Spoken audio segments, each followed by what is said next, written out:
மனைவிக்கு தெரியாமல் விவாகரத்து ஃபார்மில் அல்லது விவாகரத்து பத்திரத்தில் கையெழுத்து வாங்கினால் அது செல்லுமா?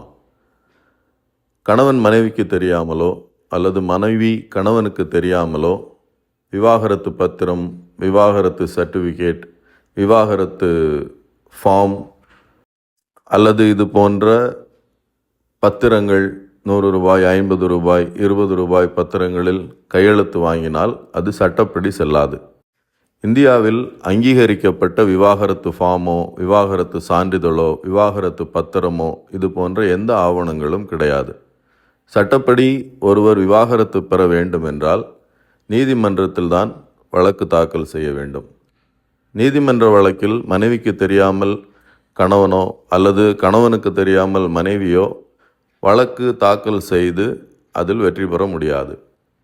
நீதிமன்றத்தில் கணவன் விவாகரத்து மனு தாக்கல் செய்தால் மனைவிக்கும், மனைவி விவாகரத்து மனு தாக்கல் செய்தால் கணவனுக்கும் கோர்ட் மூலமாக சம்மன் அனுப்பப்படும்.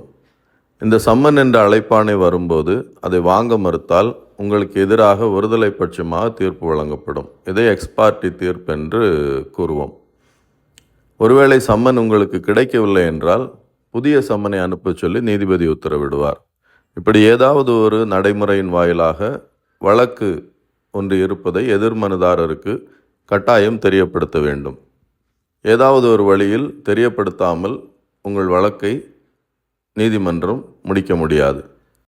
விவாகரத்து ஃபார்ம், ஸ்டாம்ப் பேப்பர் அல்லது தனியாக அச்சிடப்பட்ட விவாகரத்து பத்திரம் இவைகள் சட்டபூர்ணமான ஆவணங்கள் கிடையாது.